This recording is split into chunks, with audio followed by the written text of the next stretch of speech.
Hello everyone, dear students, हमारा जो topic है रक्त कणिकाएं हैं। जो लास्ट टाइम हमने रक्त के बारे में पढ़ा था, बेसिक चीजें थी। अब हम जो देखेंगे रक्त कणिकाएं। जो रक्त कणिकाएं की हम बात करते हैं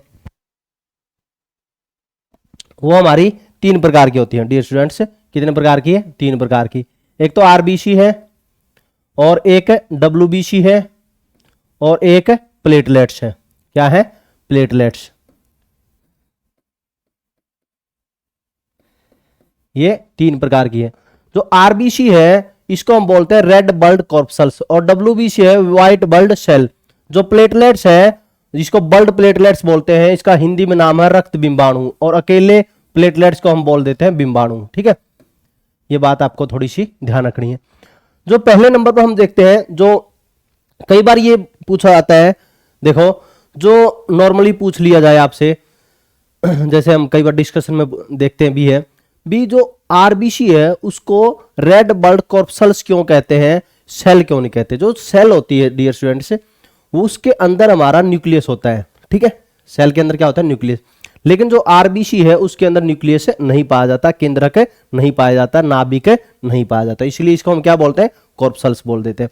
व्हाइट ब्लड सेल है उसको हम व्हाइट ब्लड कॉर्पसल्स की बजाय है वो सेल बोल सकते हैं, कोई दिक्कत नहीं है। उसके बारे में हमने आगे देखना है। ठीक है, पहले नंबर पर हम देखेंगे आरबीसी, रेड ब्लड कॉर्पसल्स। पहले नंबर पर हम देखेंगे आरबीसी।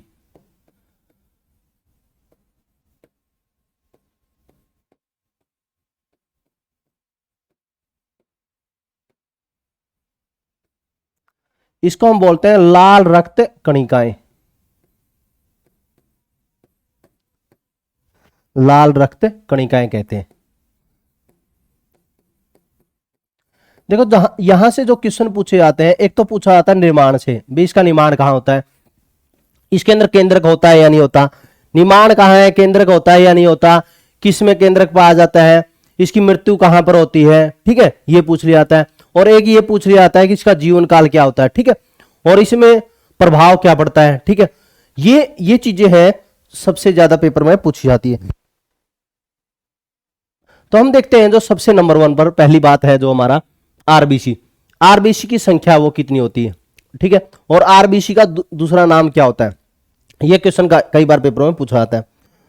देखो आरबीसी है का दूसरा नाम एरिथ्रोसाइट होता है। डियर स्टूडेंट्स, एरिथ्रोसाइट, यह आपको ध्यान रखना है, एरिथ्रोसाइट है। जो एरिथ्रो है इसको 2 भागों में तोड़ लेते हैं हम, एक तो इस एरिथ्रो में तोड़ लेते हैं और एक साइट में तोड़ लेते हैं। जो हम देखते हैं एरिथ्रो मीन्स होता है रेड। ठीक है, और साइट मीन होता है हमारा ग्रेनुअल्स। क्या होता है? Granules, granules. ठीक है, जो एरिथ्रो है इसको इंग्लिश में ऐसे बोलते हैं हम, एरिथ्रोसाइट।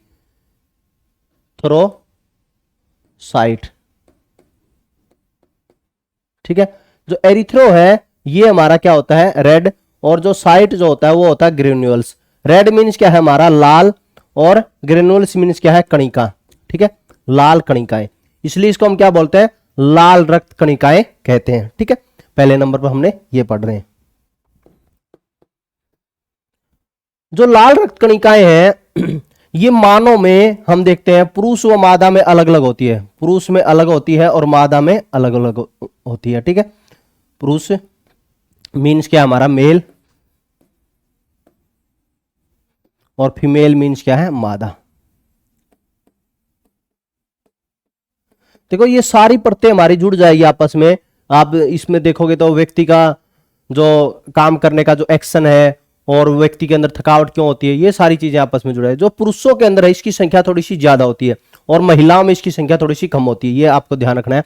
जो पुरुषों में ये 50 से 55 लाख होती है। ठीक है, 50 से 55 लाख होती है, और प्रति घन मिलीमीटर। ठीक है, घन मिलीमीटर। ठीक है, तो इसको यदि हम लिखना चाहे तो इसको ऐसे भी लिख सकते हैं, 5.0 से 5.5 मिलियन मिलीमीटर का क्यूब। ठीक है, ऐसे भी लिख सकते हैं। ये पुरुषों के अंदर है। ठीक है, मिलियन मीन क्या है? लाख। ठीक है, तो हमारा 50 से 55 लाख, 5 से 5.5 मिलियन होती है। और महिलाओं में हम देखें तो वह कितनी होती है? 45 से 50 लाख, ठीक है, 50 लाख घन मिलीमीटर। देखो अलग अलग पुस्तकों में थोड़ा सा अलग अलग वेरिएशन मिल सकता है, थोड़ा बहुत वेरिएशन मिल सकता है, जैसे कहीं पर कुछ ऐसा दिखा दिया हो तो वो कोई आश्चर्यचकित मत होना। मिलियन मीटर क्यूब, ठीक है। घन मिलीमीटर मींस क्या होता है, मिलीमीटर का क्यूब, ठीक है। तो मतलब एक घन मिलीमीटर के अंदर कितने होते हैं हमारे 4 से 4.5 से 5 मिलियन हमारे आरबीसी के होते हैं। मतलब इसका मतलब क्या है, हमारे शरीर के अंदर आरबीसी की संख्या सबसे ज्यादा होती है। जो हमारी कणिकाएं होती है, तीनों कणिकाएं, उन तीनों कणिकाओं में जो आरबीसी की संख्या सबसे ज्यादा होती है, ये बात आपको थोड़ी सी ध्यान रखनी है। और बाकी है जैसे आप देखो थोड़ी सी मात्रा में डब्ल्यूबीसी और थोड़ी सी मात्रा में प्लेटलेट्स होती है, और इसका अनुपात भी कई बार पेपर में पूछा जाता है, उसकी भी हम डिस्कस करेंगे। दूसरे नंबर पर हमारा जो क्वेश्चन पूछा जाता है, पहले नंबर पर तो क्वेश्चन एरिथ्रोसाइट का, दूसरे नंबर पर इनकी संख्या का, और तीसरे नंबर पर केंद्र की बात आती है। जो मैं क्वेश्चन बता रहा था आपको, न्यूक्लियस की बात आती है। जितने भी स्तनधारी जीव है उनकी आरबीसी के अंदर केंद्रक नहीं पाया जाता, और मानव भी क्या है, स्तनधारी जीव है। स्तनधारी जीव कौन से होते हैं, मैमल्स होते हैं। मैमल्स कौन से होते हैं, जो अपने बच्चों को दुग्ध पिलाते हैं। दुग्ध मीन्स क्या है, दूध पिलाते हैं, ठीक है। कई बच्चे तो ये भी होते हैं कि एक बच्चा क्लास में पूछ रहा है, सर स्तनधारी जीव कौन से होते हैं। मानव स्तनधारी जीव है। क्यों है, क्योंकि वो बच्चों को, अपने बच्चों को दूध पिलाते हैं, ठीक है। मानव मीन्स क्या है, मादा, ठीक है। फिर उसके बाद में हम देखते हैं जो आरबीसी की, यहां लिख देता हूं मैं, स्तनधारी जीवों की, स्तनधारी जीवों की आरबीसी में केंद्रक नहीं पाया जाता। आरबीसी में केंद्रक मीन्स क्या है, न्यूक्लियस। सेल के अंदर क्या होता है, न्यूक्लियस होता है, ठीक है। ये तो कॉर्पसल्स है, न्यूक्लियस, इसको नाभिक भी कहते हैं। नाभिक नहीं पाया जाता। और किस में पाया जाता है, यह पूछा जाता है। तो ऊंट व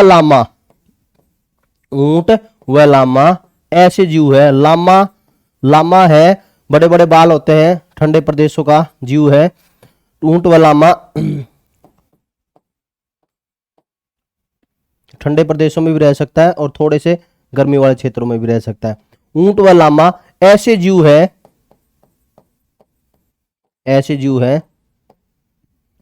जिनके, लामा लिखोगे ना इंग्लिश में वहां पर गूगल पे, तब आ जाएगा। कभी ये सोचो कि मास्टर यहीं पर लामा बना के दिखा दे, ठीक है।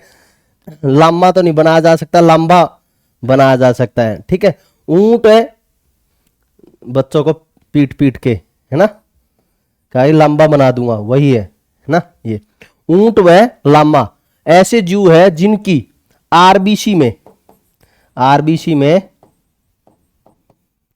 में केंद्रक पाया जाता है। केंद्रक मीन्स क्या है, न्यूक्लियस,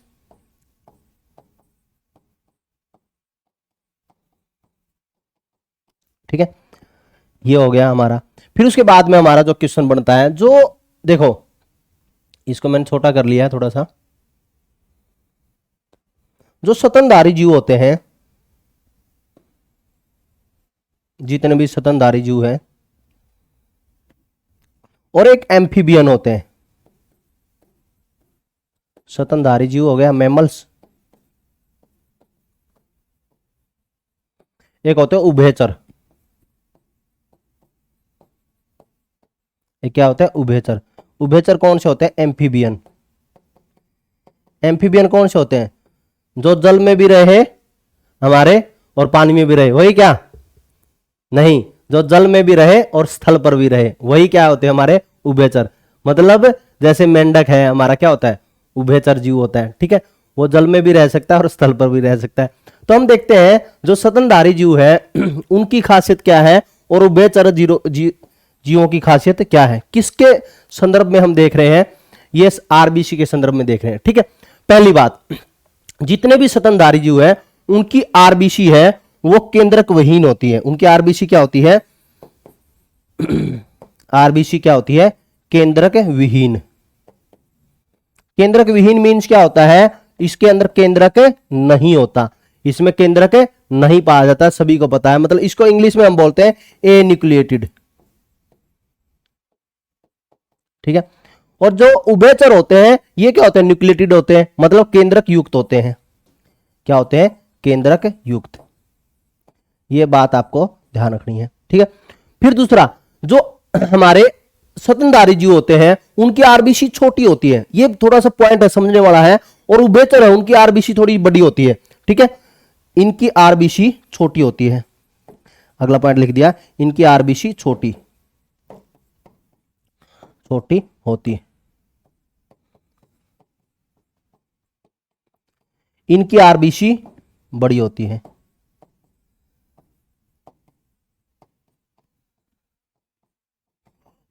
बड़ी होती है। अब देखो आरबीसी इतनी छोटी होती है कि जब ये पूछ लिया जाए कि मानव का सबसे छोटी कोशिका, तो दो काउंट होती है, एक तो आरबीसी और एक क्या होता है, सप्रम काउंट होता है। सप्रम है वो इन टर्म्स ऑफ वॉल्यूम आयतन के संदर्भ में हम सप्रम बोलते हैं। सप्रम मींस क्या, शुक्राणु। सबसे छोटी कोशिका, मानव की सबसे छोटी कोशिका शुक्राणु कहते हैं आयतन के संदर्भ में। और वैसे हम देखते हैं सबसे छोटी कोशिका कौन सी है, आरबीसी। तो आप ये कह सकते हैं कि जो स्तनधारी जीव है उनकी आरबीसी क्या होती है, छोटी होती है, ठीक है। जो आरबीसी है, जो आरबीसी, ये ध्यान रखना है, जितनी भी हमारी आरबीसी बनेगी जो स्तनधारी जीवों की, वो होती है बाइकॉनकेव। क्या होती है, बाइकॉनकेव, उभयतल होती है, उभयतल, ठीक है। और जो ये होती है हमारी उभयचर की, उनकी होती है बाइकॉन्वेक्स। तो हम कह सकते हैं इनका आकार है वो बाइकॉनकेव होता है। इनका आकार शेप, मतलब शेप, आकार बाइकॉनकेव होता है, बाइकॉनकेव, उभयतल, ठीक है। ये ध्यान रखो, कॉनकेव क्या होता है, अवतल होता है, तो ये होता है उभयतल, उभयतल, ठीक है। और इनका आकार पूछ लिया जाए, इनका आकार, तो वो क्या है, उभयतल, उभयतल। उभयतल कौन सा है हमारा, बाइकॉन्वेक्स, बाइकॉन्वेक्स, ठीक है डियर स्टूडेंट्स, क्या है, बाइकॉन्वेक्स है। अब एक पॉइंट और रह गया बस, केवल जो आरबीसी है, ये ध्यान रखना है, जो आरबीसी जो सीधा है, जो स्तनधारी जीव है हमारे, उनकी आरबीसी के अंदर विभाजन नहीं होता। बस ये पॉइंट आपको ध्यान रखना है। ये तो हम यहीं तक समेट कर देते हैं, ठीक है। जिसने नहीं लिखा हो साथ साथ में लिख दो, एक बार दोबारा रिवाइज कर लेंगे।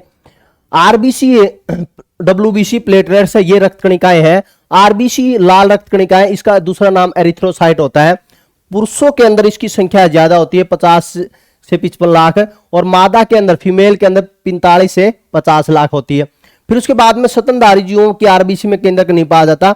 ऊंट व लामा ऐसे जीव है, ऐसे स्तनधारी जीव है, ठीक है। ऐसे जीव का मतलब है ऐसे स्तनधारी जीव है केवल, ठीक है। एक्सेप्शन केस हो गया ना, ऐसे स्तनधारी जीव है, ठीक है।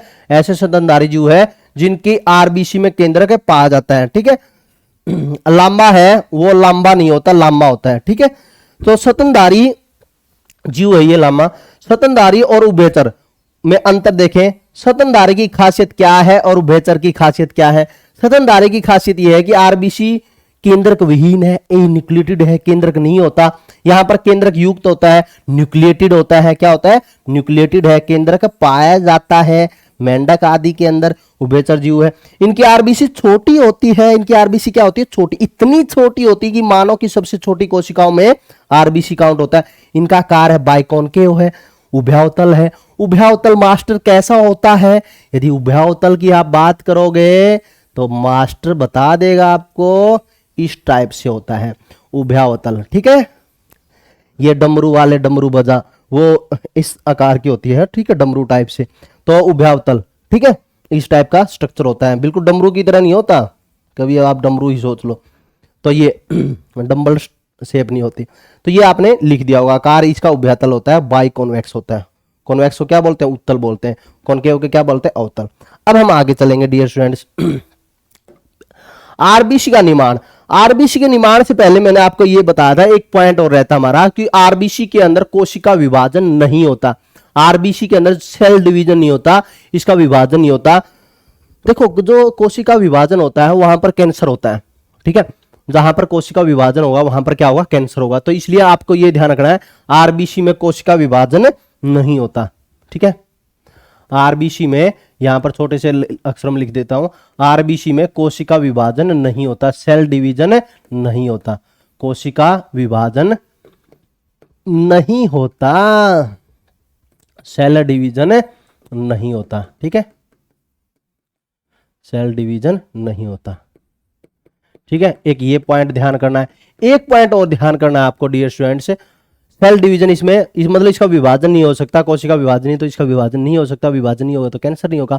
ठीक है, अब हम देखते हैं जो आरबीसी का निर्माण जो होता है, इसी के अंदर एक पॉइंट है, जो आरबीसी का जो निर्माण की जो प्रक्रिया होती है वो उसको बोलते हैं इरिथ्रोपोइसिस। क्या बोलते हैं? इरिथ्रोपोइसिस। जो एरिथ्रोपोइसिस है वो किसकी प्रक्रिया कहलाती है? आरबीसी के निर्माण की प्रक्रिया। तो ये ध्यान रखोगे, आरबीसी के निर्माण की प्रक्रिया क्या कहलाती है? एरिथ्रोपोइसिस कहलाती है। ये बात आपको ध्यान रखनी है, एरिथ्रोपोइसिस। ठीक है, इसमें कोई दोयम दर्जे की बात नहीं है।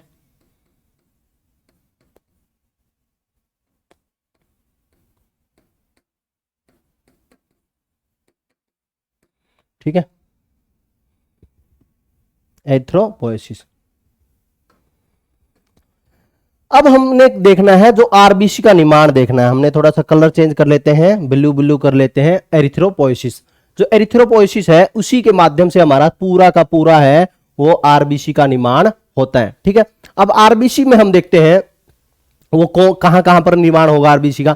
देखो कई बार पेपर में पूछा जाता है, जब भी मानव जब जन्म लेता है क्या उसी समय पर आरबीसी का निर्माण होना शुरू हो जाता है? हाँ, उसी समय पर आरबीसी का निर्माण होना शुरू हो जाता है। ठीक है, जन्म होता है तो अब जन्म के समय पूछ ले भी, आपसे पेपर में पूछ ले कि आरबीसी के निर्माण की प्रक्रिया है वह सबसे पहले कहां से होती है, आरंभ कहां से होती है? तो वो योग से होती है। क्या होता है? योग होता है पित्तक। अब ये आपके मन में होगा कि मास्टर ये पित्तक क्या होता है?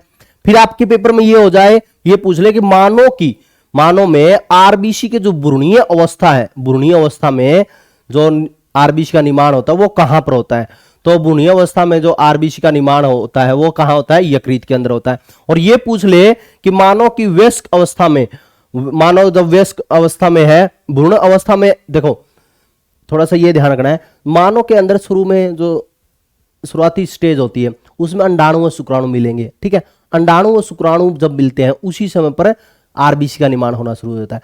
फिर मानव आ जाता है भ्रूण में। ठीक है, मानव किस में आता है? भ्रूण में। बच्चा है भ्रूण के रूप में रहेगा, वो कहां रहता है? मानव के गर्भाशय में। मानव मीन्स क्या? मादा। ठीक है, कभी पुरुष सोच लो तो मादा के गर्भाशय में रहेगा, गर्भाशय में भ्रूण की अवस्था में रहता है, उस समय पर लीवर बनना शुरू हो जाता है। ठीक है, भ्रूणीय अवस्था में जब मानव रहता है तो उस समय पर यकृत के अंदर, लीवर के अंदर होता है। और वयस्क मनुष्य के अंदर आरबीसी का निर्माण कहां होता है? अस्थि मज्जा में।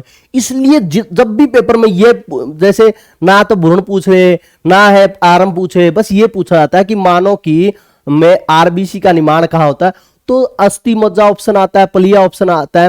लेकिन आरबीसी जो अस्थि मज्जा में भी बनता है और पलिया में भी बनता है, लेकिन अनुस्वर हम कहां लगाते हैं? अस्थि मज्जा लगाते हैं। क्यों? क्योंकि अस्थि मज्जा के अंदर 90% होता है और पलिया के अंदर 10% होता है। तो ये आपको ध्यान रखना है कि अस्थि मज्जा ही फिर अनुस्वर आ जाता है। ठीक है, तो ये बात आपको ध्यान रखनी है। जो आरबीसी का निर्माण है, यहां शुरुआत कर देता हूं मैं, आरबीसी का निर्माण, आरबीसी का निर्माण प्रारंभ पूछ ले भाई, शुरुआती चरण में कब होता है? तो वो होता है पित्तक में। निर्माण प्रारंभ कहां होता है? पित्तक। अब आप कहोगे मास्टर ये पित्तक क्या होता है? योग होता है। क्या होता है? योग। अब आपके मन में होगा कि ये योग क्या है? देखो योग क्या होता है डियर स्टूडेंट्स, ये जैसे आपने एग देखा होगा, अंडा देखा होगा, अंडा है अंडाणु व शुक्राणु से जो बनता है अपना, तो ये होता है इसका न्यूक्लियस, नाभिक होता है। क्या होता है? नाभिक। न्यूक्लियस होता है ना, न्यूक्लियस, नाभिक।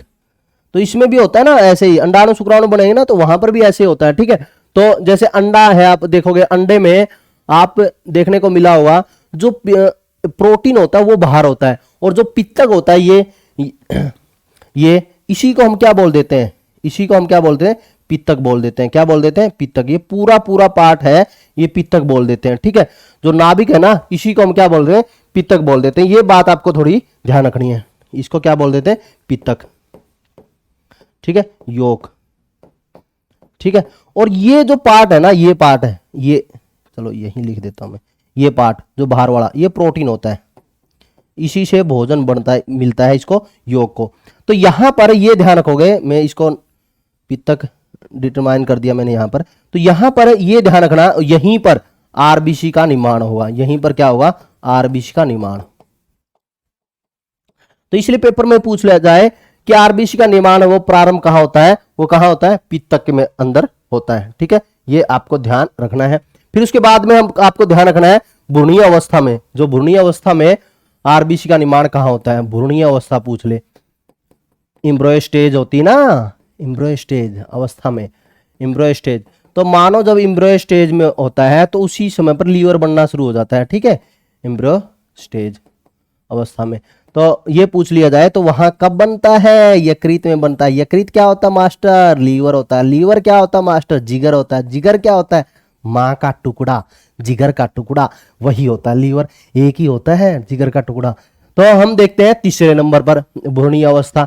भ्रूणीय अवस्था के बाद में आता है हमारा जो मानव की जो अडल्ट मैन। अडल्ट मीन्स क्या है? हमारा वयस्क मनुष्य। वयस्क मतलब पूरा कंप्लीट। ठीक है, मानव की वयस्क अवस्था में आरबीसी का निर्माण कहां होता है? वयस्क अवस्था में। मानव वयस्क हो गया है, अडल्ट मैन हो गया, अडल्ट स्टेज आ गई है, अडल्ट स्टेज। ठीक है, मानव की वयस्क अवस्था में तो आरबीसी का निर्माण है वो कहां होगा? कहां होगा? अस्थि मज्जा में होगा, बोन मैरो में होगा, अस्थि मज्जा में, अस्थि मज्जा, बोन मैरो, बोन मैरो। ठीक है, और दूसरे नंबर पर पलिया के अंदर होता है। पलिया, पलिया क्या होता है मास्टर? सप्लीन होता है।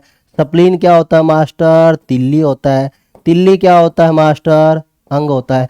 ठीक है, पलिया। ठीक है, अस्थि मज्जा है, पलिया है, ये दोनों मानव के अंग होते हैं। और यदि हम अस्थि मज्जा के अंदर हम बात करें, 90% आरबीसी का निर्माण यही होता है और 10% आरबीसी का निर्माण यही होता है।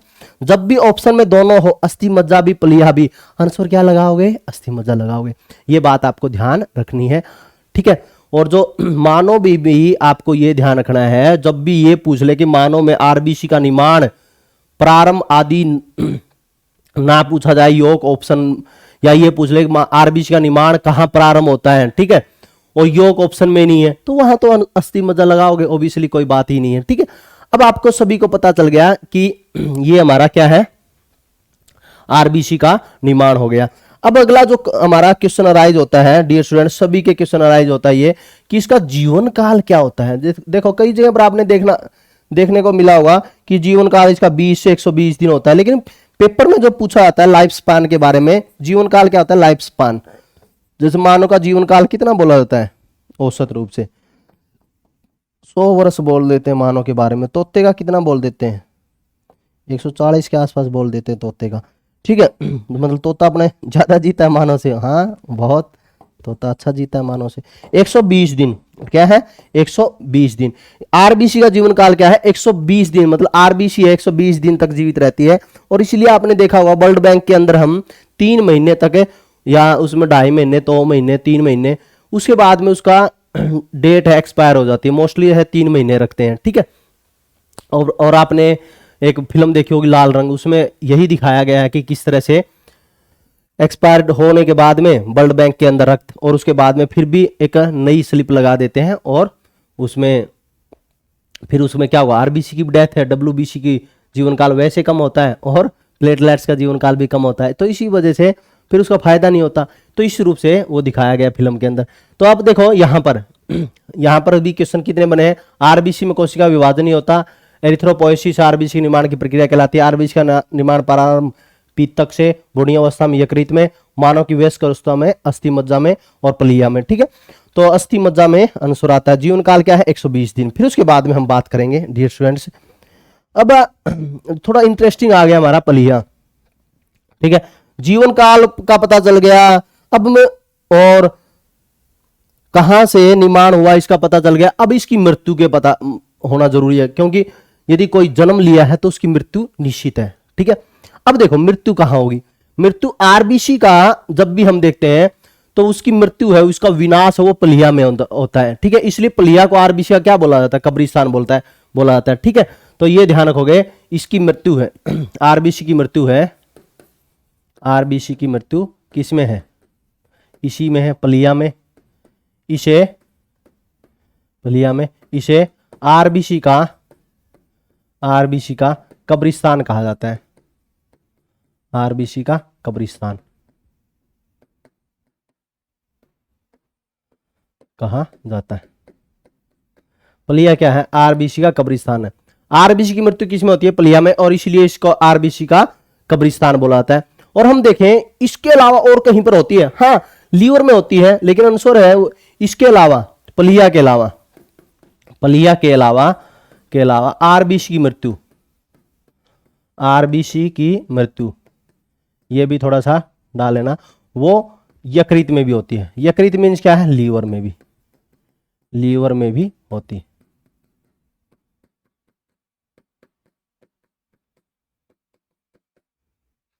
ठीक है,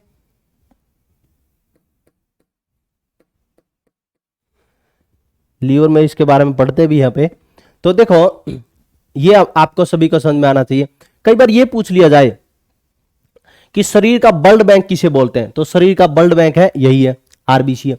और कई बार ये पूछ लिया जाता है कि शरीर की सबसे बड़ी लसिका ग्रंथि कौन सी है, तो लसिका ग्रंथि भी कौन सी है, प्लीहा है। ठीक है, लसिका के बारे में मैंने पिछली क्लास में भी बताया था। और मलेरिया रोग में आरबीसी जो प्लीहा के आकार पर क्या प्रभाव पड़ता है, तो मलेरिया रोग में प्लीहा का आकार बढ़ जाता है। क्यों बढ़ जाता है मास्टर, ये बताओ।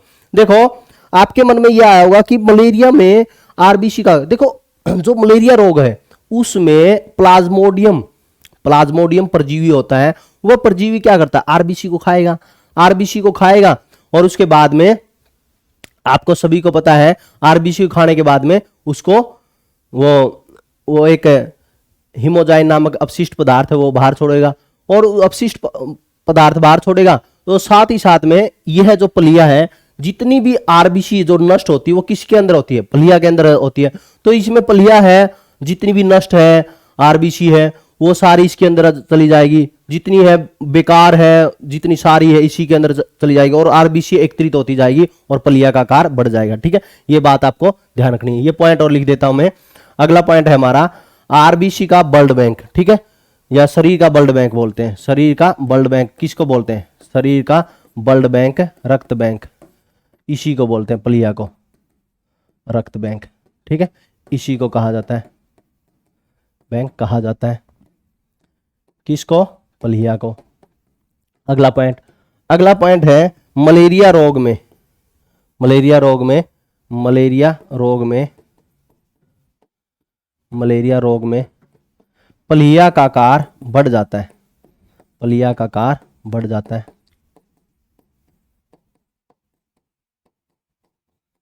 आकार बढ़ जाता है। ठीक है, फिर उसके बाद में अगला पॉइंट है, इसके अलावा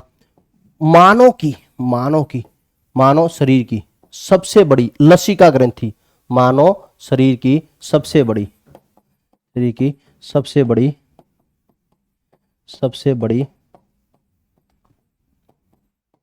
लसिका क्या होता है, लिम्फ ग्लैंड,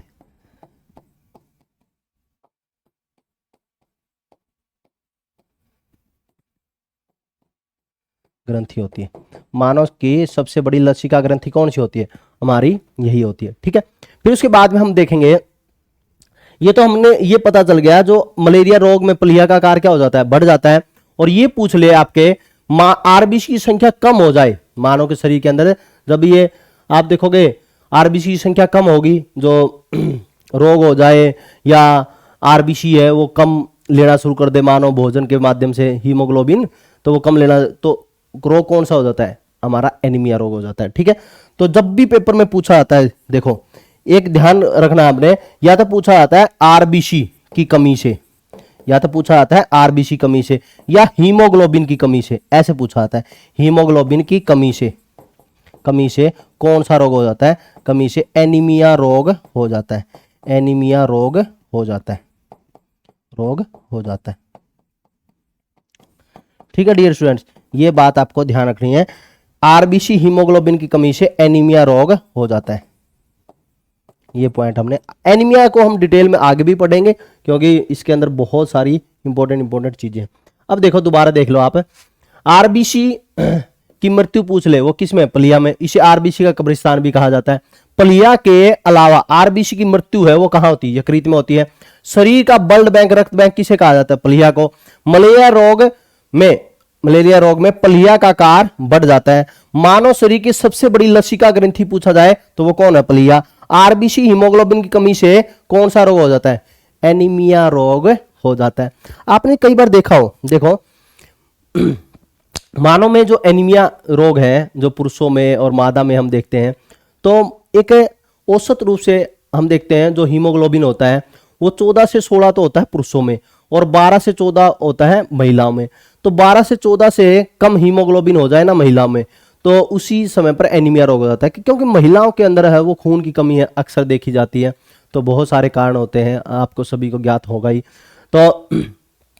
तो उसमें आप देखो हमारी माताएं और बहनें के अंदर जब खून की कमी होती है, एनीमिया रोग हो जाता है। उस समय पर आपने ध्यान किया होगा, खून की कमी हो जाए ना, जैसे ये कहते हैं मेरे अंदर तो 7 ग्राम खून, 8 ग्राम खून है, तो इसका मतलब ये भी है कि उसके अंदर है जो हीमोग्लोबिन कम है, तो उसमें ऑक्सीजन का संचार भी कम होगा। ऑक्सीजन का संचार कम होगा तो उसमें थकावट भी होती है। वो उसमें हम हीमोग्लोबिन के अंदर आपको आगे बताएंगे कि किस तरह से ये ऑक्सीजन को ले जाने का काम करता है। फिर उसके बाद में अगला पॉइंट हमारा आता है आरबीसी पर प्रभाव। ठीक है भी, जब जैसे हम ऊंचाई पर जाते हैं आरबीसी पर क्या प्रभाव पड़ता है, सोते वक्त आरबीसी पर क्या प्रभाव पड़ता है, ये 1-2 क्वेश्चन है वो पेपर में पूछे जा सकते हैं। पहला है हमारा पॉलीसाइथीमिया। पॉलीसाइथीमिया क्या है, पॉलीसाइथीमिया यह होता है जब धरातल से हम ऊंचाई की ओर जाते हैं ना, तो वायुमंडलीय दाब के कारण के मान में कमी आ जाती है। वायुमंडलीय दाब के मान में क्या आ जाती है, कमी। ऊंचाई की ओर जाएंगे तो क्या है हमारा, वायुमंडलीय दाब कम है, तो वायुमंडलीय दाब कम है तो वहां पर हमारी O2 है, O2 की मात्रा घटती है और जिससे शरीर में आरबीसी की मात्रा बढ़ जाती है। O2 की मात्रा जब भी घटती है तो आरबीसी की संख्या है वो बढ़ जाती है, जिसे हम क्या बोलते हैं, पॉलीसाइथीमिया बोलते हैं। क्या बोलते हैं, पॉलीसाइथीमिया। तो ये बात आपको ध्यान रखना है, आरबीसी की संख्या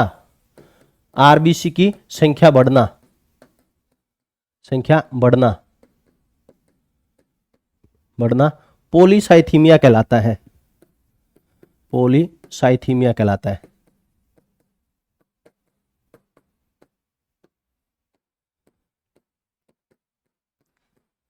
बयालीस मीटर से ज्यादा ऊंचाई पर, 4200 मीटर से या 4200 मीटर हो या इससे ज्यादा, इसका निशान का मतलब है इससे ज्यादा। ठीक है, से ऊंचाई पर जाने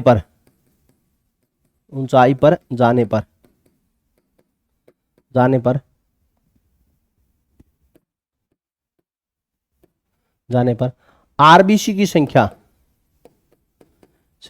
30% बढ़ जाती है।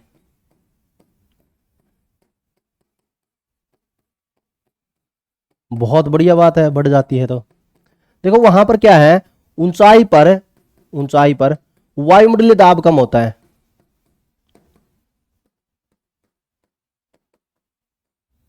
वायुमंडलीय दाब कम होता है।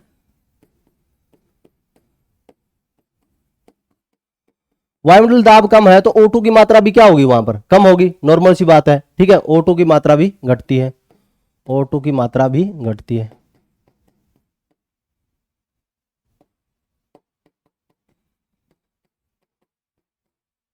लेकिन आरबीसी की संख्या में वृद्धि होती है। आरबीसी की संख्या में वृद्धि होती है।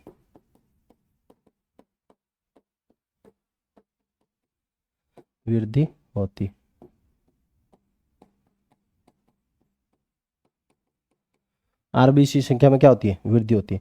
यह बात आपको ध्यान रखनी है, आरबीसी संख्या में क्या हो जाती है, वृद्धि हो जाती है। ठीक है, तो नॉर्मल सी बात है कि ऊंचाई पर जाएंगे तो हमारा जो वायुमंडलीय दाब कम होगा, तो ऑक्सीजन की कमी होगी, ऑक्सीजन की कमी होती है तो हमारी आरबीसी संख्या में वृद्धि हो जाती है।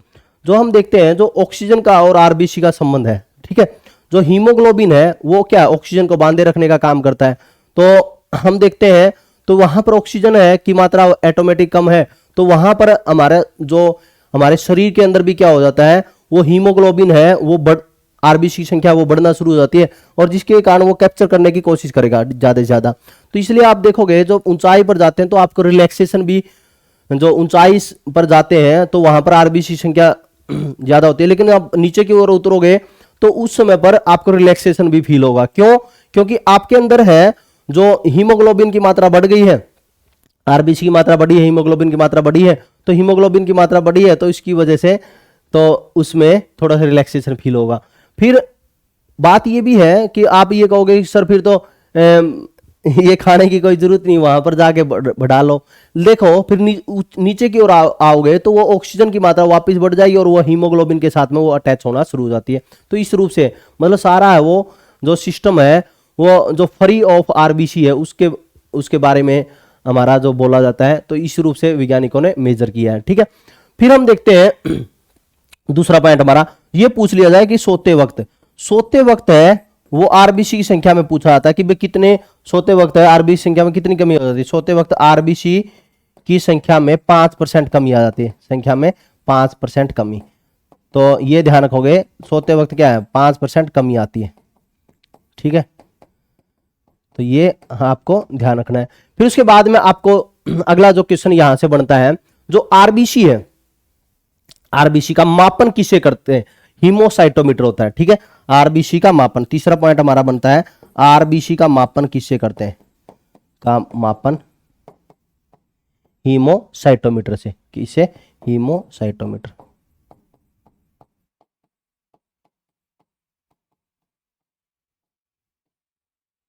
हीमोसाइटोमीटर से करते हैं।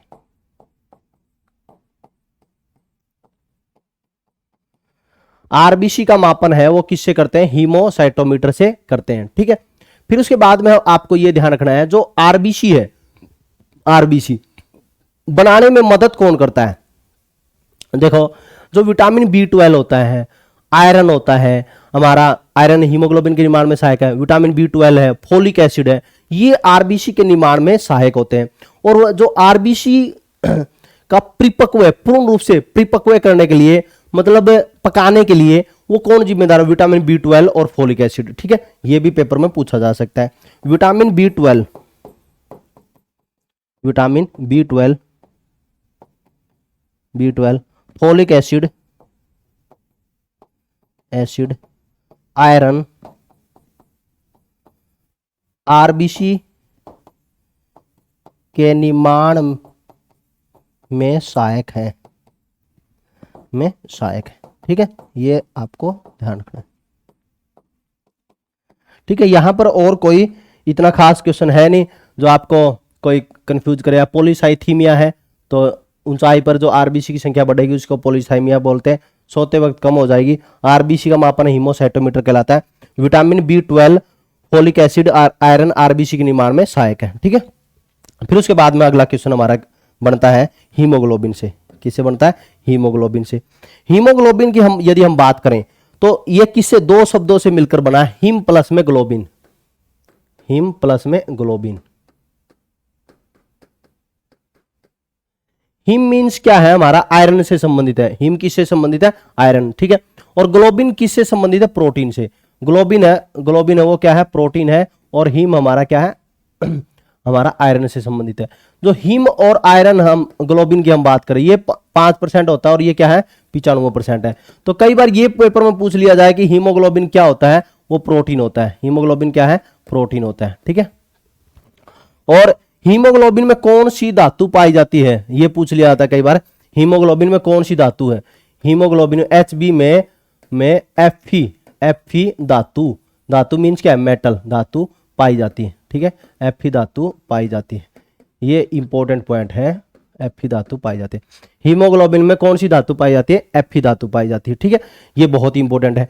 फिर उसके बाद में हमारा जो क्वेश्चन बनता है यहां पर, जो हीमोग्लोबिन है यह ऑक्सीजन के कितने अणुओं को बांधने का काम करता है? वो 4 ऑक्सीजन के अणुओं को बांधने का काम करता है। जो एक हीमोग्लोबिन है वो 4 ऑक्सीजन के अणुओं को बांधने का काम करता है। और यह O8 इस रूप से कंपाउंड बनाता है, ठीक है। इस रूप से आपको ऑक्सीजन को बांधे रखने का काम करता है, ठीक है। तो ये आपको ध्यान रखना है। तो आप देखो कैसे बांधने का काम करता है। इस रूप से स्ट्रक्चर नहीं बनता, ये तो मैंने वैसे समझाने के लिए आपको लिखा था। देखो स्ट्रक्चर कैसे बनता है। इसके अंदर हमारे पेप्टाइड होते हैं। क्या होते हैं? पेप्टाइड चेन होती है। एक तो अल्फा पेप्टाइड चेन होती है और एक बीटा पेप्टाइड चेन होती है। थोड़ा सा मैं एक आपको समझाने के लिए ऐसे बना देता हूं। देखो Fe है, ये Fe+2 ये इस रूप से है, ठीक है, इस रूप से है। और यहां पर एक पेप्टाइड चेन है, यहां पर ये पेप्टाइड चेन है, ठीक है। और ये पेप्टाइड चेन है, ये पेप्टाइड चेन है। तो यहां पर 4 पेप्टाइड चेन है, ठीक है, 4 पेप्टाइड चेन है। और ये हमारी क्या है? अल्फा पेप्टाइड चेन है, अल्फा पेप्टाइड चेन। और ये भी हमारे क्या है? Alpha peptide chain, alpha peptide chain. और यहां पर क्या है? Beta peptide chain, beta peptide chain, ठीक है। यहां पर क्या है? Beta peptide chain. तो यहां पर मैंने पूरी तरह से लिख दिया। पेप्टाइड चेन मींस क्या है? पेप्टाइड श्रृंखला हिंदी में। कभी ये सोचो मास्टर इंग्लिश बोल रहा है, श्रृंखला, ठीक है। पेप्टाइड, ये अल्फा पेप्टाइड श्रृंखला है। और इसी जो अल्फा पेप्टाइड श्रृंखला होती है ना, इसके ऊपर है ना, यहां पर ये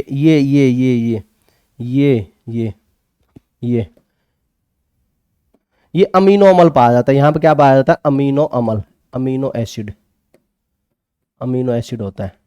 यहां पर क्या आता है? अमीनो अम्ल पाया जाता है। और जो पेप्टाइड है ना, जो पेप्टाइड है, ये सारा हमारा क्या है डियर स्टूडेंट्स? ये हमारा प्रोटीन होता है। क्या है? ये प्रोटीन है, ये प्रोटीन है, सारे प्रोटीन है ये, है ना। ये भी प्रोटीन है, ये सारा प्रोटीन है। और बीच में क्या है? हमारा आयरन है, लोहा है, ठीक है। और लोहा ही इनको बांधे रखने का काम करता है, ठीक है।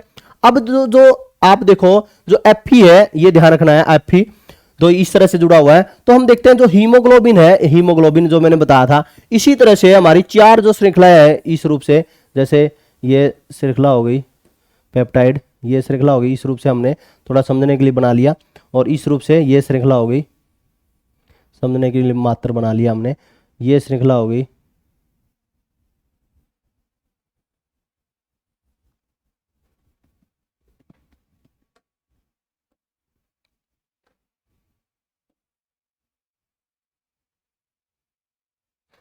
ठीक है, यहां पर हमारा जो बांधने का काम है, देखो O2 O2 और O2, ये जो चारों है ना पेप्टाइड श्रृंखला है। तो इस तरह से आपको ये पता चला भी जो एक पेप्टाइड होता है हमारा, जो एक पेप्टाइड चेन है, वो एक O2 को बांधने का काम करती है। एक पेप्टाइड चेन है, एक पेप्टाइड चेन है, वो एक O2 को बांधने का काम करेगी। और 4 पेप्टाइड चेन है ही अपने पास में, तो 4 पेप्टाइड किसको बांधने का काम करेगी? 4 O2 को। तो इसलिए हमारा हीमोग्लोबिन है, वो कितने O2 को बांधने का काम करता है? 4 O2 को बांधने का काम करता है, ठीक है। ये पूछ लिए कि हीमोग्लोबिन, एक हीमोग्लोबिन है, वो कितने ऑक्सीजन के अणुओं को बांधने का काम करता है? वो 4 ऑक्सीजन के अणुओं को बांधने का काम करता है, ठीक है। तो ये आपको ध्यान रखना है। वह हीमोग्लोबिन में और केंद्रीय परमाणु धातु कौन सी होती है? हमारी लोहा होती है। और लोहा है, उसके चारों तरफ से क्या है? 4 पेप्टाइड श्रृंखलाएं होती है। और 4 पेप्टाइड श्रृंखलाएं हैं, उससे क्या जुड़े होते हैं? अमीनो एसिड जुड़े होते हैं, ठीक है। और हीमोग्लोबिन है हमारा, हीमोग्लोबिन में धातु पूछ लिया जाए, मैंने बताया था कि लोहा है। और हीमोग्लोबिन में से ये ध्यान रखना है, हीमोग्लोबिन में से जो लोहा है, यदि इसको निकाल दिया जाए, अकेले हीमोग्लोबिन का रंग कैसा होता है? यदि अकेला हीमोग्लोबिन का रंग पूछ लिया जाए, हीमोग्लोबिन का रंग वो बैंगनी होता है। रंग कैसा होता है? बैंगनी, पर्पल होता है। ये आपको ध्यान रखना है, पर्पल, पर्पल, ठीक है। ये पॉइंट मैंने लिखवाया नहीं भी, 4 श्रृंखलाएं होती है और इसमें अमीनो एसिड जुड़े हैं। मैंने ये डायग्राम के माध्यम से ये सारा आपको लिखवा दिया, ठीक है। फिर उसके बाद में कई बार पेपर में पूछा जाता है कि रुधिर का रंग, रक्त का लाल रंग है वो किसके कारण होता है? रक्त का लाल रंग है वो किसके कारण होता है? रक्त का लाल रंग पूछा जाए, का लाल रंग है वो किसके कारण होता है? तो ये ध्यान रखना है, Fe2+ के कारण, Fe2 के कारण और हीमोग्लोबिन के कारण। देखो हीमोग्लोबिन के कारण भी लाल रंग होता है और Fe2 के पर बैंगनी रंग नहीं पूछा जाएगा, और आरबीसी के कारण, ठीक है। ये तीनों इसके कारण होते हैं, आरबीसी के कारण, ठीक है, आरबीसी के कारण। या तो ऑप्शन में क्या मिलेगा? आरबीसी मिल जाएगा, या हीमोग्लोबिन मिल जाएगा, या Fe मिल जाएगा। लेकिन मोस्टली है जो रक्त का लाल रंग है वो हीमोग्लोबिन के कारण पेपर में पूछा जाता है, ठीक है। ये आपको ध्यान रखना है। फिर उसके बाद में एक बार ये लिख लो,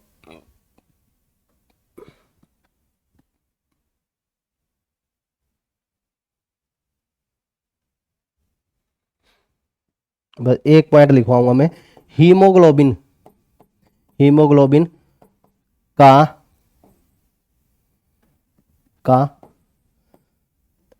हीमोग्लोबिन, एक हीमोग्लोबिन ऐसे लिखवाता हूं, एक हीमोग्लोबिन ऑक्सीजन के, हीमोग्लोबिन एक हीमोग्लोबिन ऑक्सीजन के 4 अणुओं को, अणु मीन्स क्या, मॉलिक्यूल, 4 ऑक्सीजन के अणुओं को, अणु मीन्स क्या है, मॉलिक्यूल, मॉलिक्यूल्स को बांधता है, अटैच करता है, जोड़े रखता है। ठीक है, इसका मतलब ये आप एक बार लिख दो, फिर उसके बाद हम आगे चलेंगे।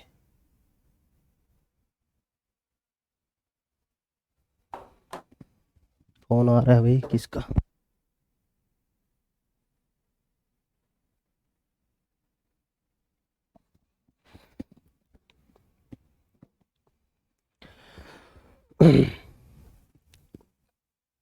लिख दिया होगा, आगे आगे देखते हैं हम।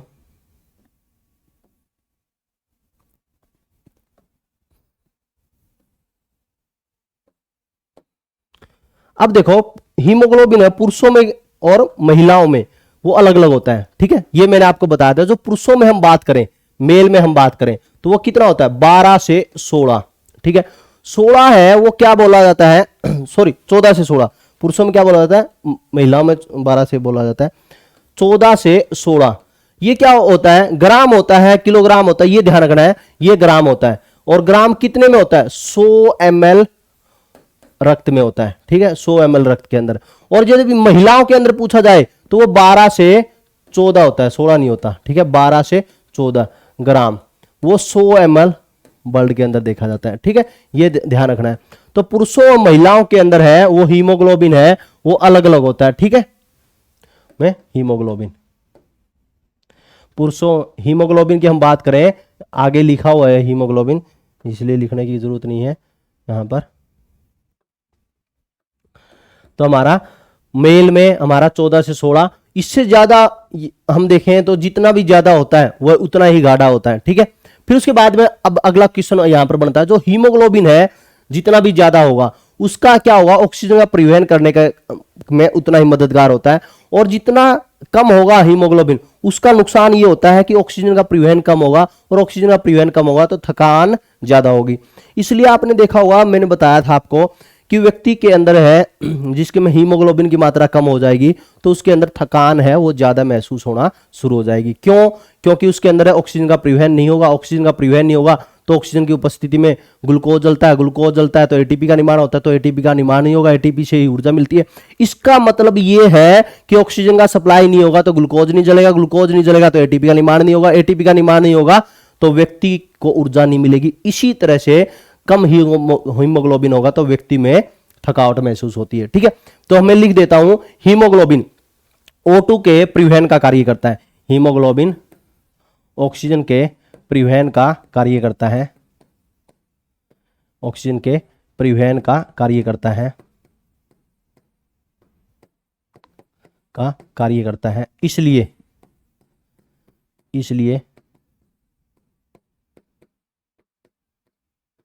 हीमोग्लोबिन को,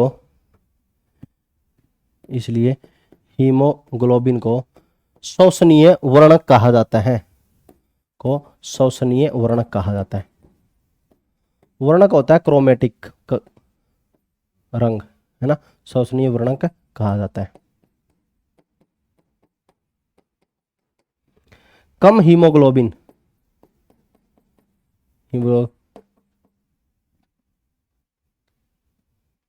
की मात्रा या कम हीमोग्लोबिन एनीमिया के कारण ऑक्सीजन का परिवहन नहीं होता, जिससे थकावट होती है,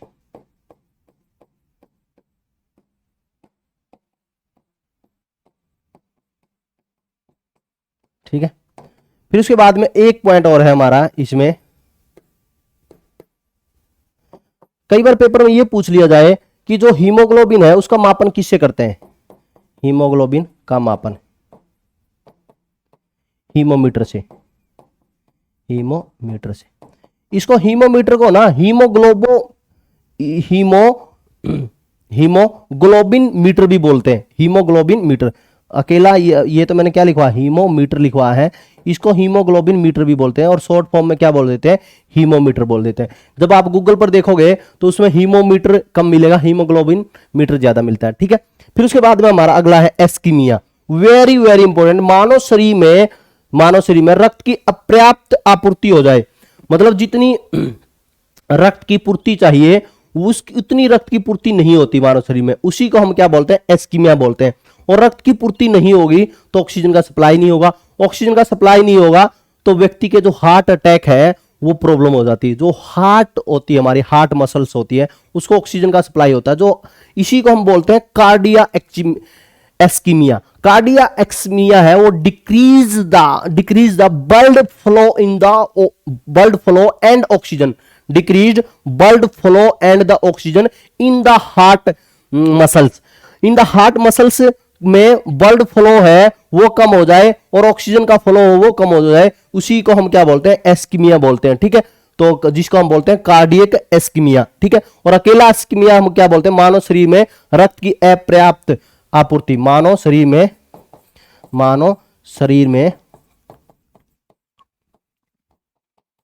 रक्त की अपर्याप्त आपूर्ति,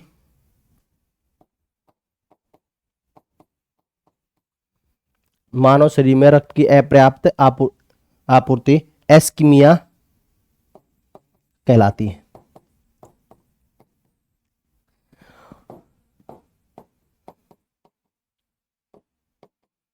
ठीक है, तो यदि ये पूछ लिया जाए cardiac ischemia, decreased blood flow and oxygen in the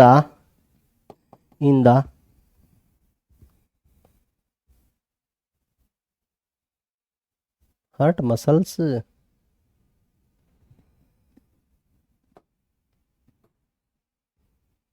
in the heart muscles,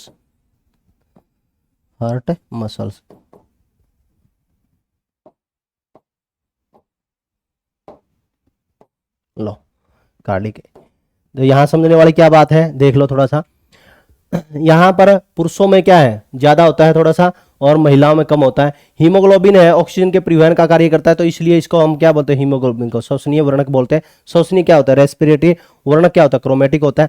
जो कम हीमोग्लोबिन एनीमिया के कारण O2 का परिवहन नहीं होता, तो जिससे क्या होती है? थकावट होती है। हीमोग्लोबिन का मापन किसको क्या बोलते हैं? हीमोमीटर को। एस्कीमिया है मानव शरीर में रक्त की अपर्याप्त आपूर्ति हो जाए, एस्कीमिया बोलाते हैं। और कार्डियक एस्कीमिया क्या होता है? डिक्रीज्ड ब्लड फ्लो हो जाए हमारा, और ऑक्सीजन का फ्लो कम हो जाए, तो इसी से किन में? हार्ट मसल के अंदर, तो इसी को हम क्या बोलते हैं? कार्डियक एस्कीमिया बोलते हैं, एस्कीमिया बोलते हैं, और इसी की वजह से हार्ट अटैक आता है, ठीक है। फिर उसके बाद में हमारा बचता है हीमोलाइसिन, वेरी इंपॉर्टेंट। हीमोलाइसिन क्या है? देखो, जब भी सांप डसता है तो उस समय पर व्यक्ति को थोड़ा सा, जब जहरीला, बहुत ही ज्यादा जहरीला सांप हो, तो उसमें क्या रहता है? वो मेनली तो क्या होता है, जब सांप काटेगा तो सांप का जो जहर होगा और उसमें आरबीसी के झिल्लियों पर प्रभाव पड़ता है, उसकी झिल्ली है वो फटेगी। तो आरबीसी की संख्या बहुत ही ज्यादा है, वो कितनी है? 50 से 55 लाख तक, और घन मिलीमीटर में है, इतनी संख्या है। तो उनको उसकी आरबीसी की झिल्ली फटने में बहुत ही ज्यादा समय लगेगा, और जिसके कारण वो जो हीमोग्लोबिन है वो बाहर आएगा, और हीमोग्लोबिन बाहर आएगा तो उसी को हम क्या बोलते हैं? हीमोलाइसिन बोलते हैं। तो इस रूप से हम देखते हैं, तो जो जहरीला सांप होगा, बहुत ही जहरीला सांप है, तो उस समय पर आपने देखा होगा कि ये बोला जाता है कि आधा घंटा तक आप 1 घंटे तक है, जैसे कोबरा काट ले तो 1 घंटे का समय होता है लगभग, तो उस समय तक यदि वह ले जाते हैं डॉक्टर के पास में, तो उसमें आरबीसी की झिल्ली एक फटी है, फिर दूसरी आरबीसी, इस तरह से जहर का असर पड़ता रहता है, और झिल्ली फटेगी, फिर उसके बाद में आरबीसी हीमोग्लोबिन बाहर आएगा। तो ये पूरी प्रक्रिया होती ना, तब तक डॉक्टर के पास में पहुंच जाता है और डॉक्टर है वो जहर का एंटीडोट लगा देता है और उससे फिर राहत महसूस होती है। यदि ऐसा नहीं होता तो व्यक्ति की मृत्यु हो जाती है और आरबीसी से हीमोग्लोबिन पूरा का पूरा बाहर आ जाता है, जहर उस पर पूरा असर कर देता है। तो जब भी हम देखते हैं सांप का जहर, जिसको हम बोलते हैं सर्पदंश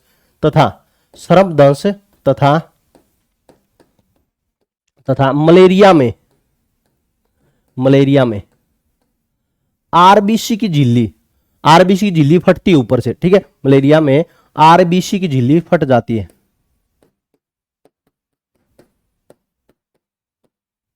झिल्ली क्या होती है? मेम्ब्रेन होती है डियर स्टूडेंट्स। जो आरबीसी के ऊपर होती है ना झिल्ली, कोशिकाओं के ऊपर झिल्ली होती है, ये ध्यान रखोगे, ठीक है। जैसे हम सेमी परमिएबल मेम्ब्रेन पढ़ते हैं, अर्धपारगम्य झिल्ली, आरबीसी की झिल्ली फट जाती है,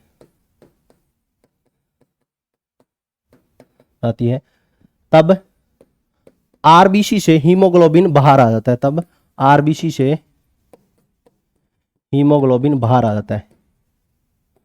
बाहर आ जाता है, तो उसे हीमोलाइसिन कहते हैं,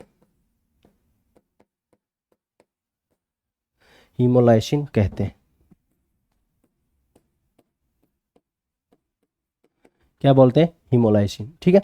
ये आपको ध्यान रखना है डियर स्टूडेंट्स। और जब सांप काटता है तो इसी तरह पूरी प्रक्रिया होती है, आरबीसी झिल्ली फटेगी फिर उससे बाहर निकलेगा, तो लंबी प्रोसेस होती है। तो इसलिए उस समय रहते हुए झाड़ फूंक से बचकर टीका लगवा लेना चाहिए। फिर क्वेश्चन ये पूछा जाता है कि सबसे बड़ी आरबीसी है वो किसकी होती है? उभयचरों की। मैंने बताया था ना, सबसे बड़ी आरबीसी है वो किसकी होती है? उभयचरों की, उभयचर में किसकी है? मेंढक की, है ना, मेंढक की।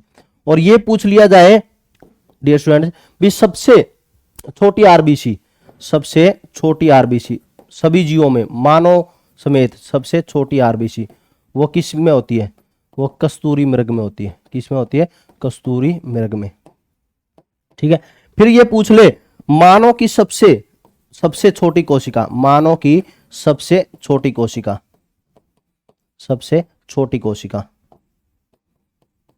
छोटी कोशिका वो कौन है?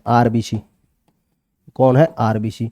और सप्रम भी बहुत सारे डॉक्टर है वो क्या बोलते हैं? सप्रम बोलते हैं।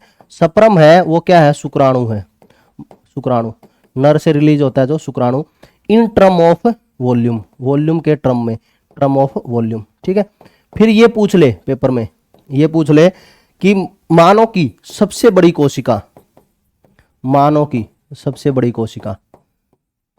मानव मीन्स क्या है? मादा भी आएगा इसमें, ठीक है। सबसे बड़ी कोशिका, कभी मानव सोच लो अकेला पुरुष होता, मानव के 2 भाग हैं।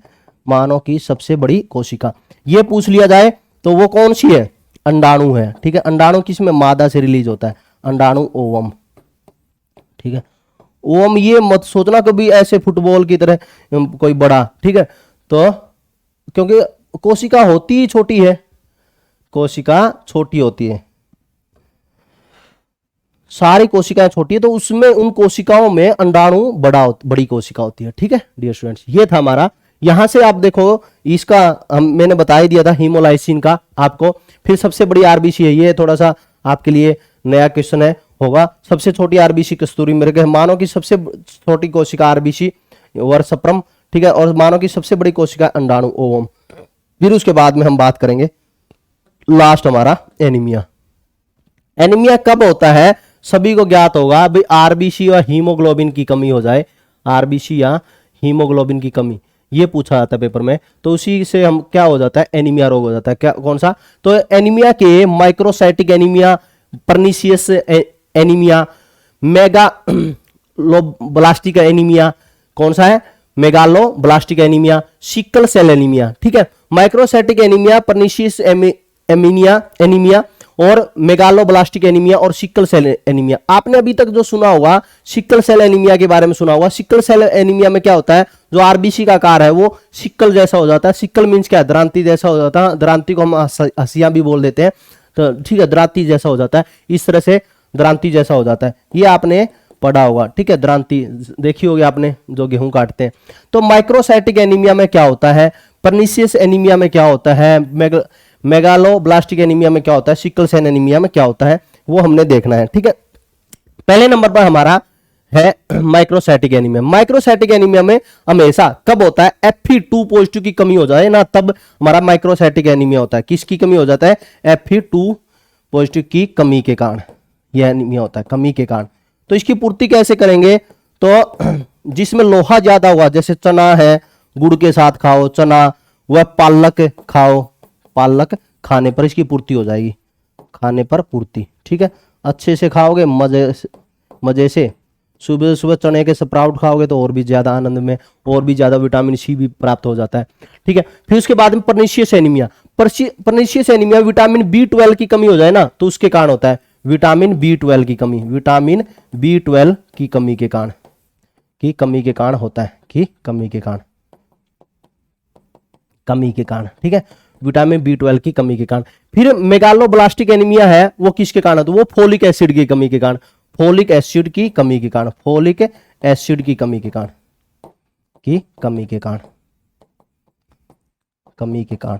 ठीक है, और ये इसमें क्या होता है, जो सिकल सेल एनीमिया ये आनुवांशिक रोग है। ठीक है, ये ध्यान रखना है, ये आनुवांशिक रोगों के हम बोलते हैं, और ये इसको ऑटोसोम, ऑटोसोम आनुवांशिक रोग बोलते हैं। क्या बोलते हैं, ऑटोसोम आनुवांशिक रोग। पेपर में पूछ लिया भाई ऑटोसोम आनुवांशिक रोग कौन सा है, यही है आनुवांशिक रोगों के अंदर। इसमें हम डिटेल में बहुत पढ़ते हैं, और मैंने तो पढ़ाया हुआ भी है ये आनुवांशिक रोग, जो आपके ऐप पे, तो ऑटोसोम, ऑटोसोम आनुवांशिक रोग, ऑटोसोम आनुवांशिक रोग, और अच्छी तरह से डिटेल में, बहुत ही बड़ी एक क्लास अलग से ली हुई है इसके ऊपर तो। ठीक है, कभी दो क्लास हो इस पर, वो देख लेना, बहुत ही बढ़िया बता रखा है ऑटोसोम आनुवांशिक रोग। और इसमें आरबीसी का आकार कैसा हो जाता है, द्रांति जैसा। इसमें आरबीसी का आकार है द्रांति जैसा, ये तो बढ़ा ही रखा है, आरबीसी का आकार है द्रांति जैसा हो जाता है, द्रांति जैसा। ठीक है, जो है ना, जब हम देखते हैं ये रोग है ना हो, तो उसके लिए हम क्या करते हैं, विटामिन B12 और फोलिक एसिड यदि हम ले, विटामिन B12 और फोलिक एसिड ले, तो इससे आरबीसी का परिपक्व हो जाता है। तो कई बार ये क्वेश्चन पूछा जाता है कि आरबीसी के परिपक्व में, आरबीसी के परिपक्व पकाने में, परिपक्व में vitamin B12, vitamin B12 TA है ये, विटामिन B12 वह फोलिक एसिड, फोलिक अम्ल सहायक है, वह सहायक है। ठीक है, सहायक है। ये है हमारा टॉपिक, ये था हमारा आरबीसी। अगली क्लास में हम देखेंगे WBC, फिर उससे अगली क्लास में WBC हो जाएगा, उसी प्लेटलेट्स भी छोटा ही है, उसी क्लास में हो जाएगा। फिर उसके अगली क्लास में हम पढ़ेंगे रक्त समूह, फिर रक्त समूह के बाद में परिसंचरण तंत्र, वो हमारा पूरा टॉपिक चलने वाला है। ठीक है, आज के लिए हमारा इतना ही। Best wishes, best of luck, जय हिंद, वंदे मातरम। ठीक है, आज के लिए इतना ही।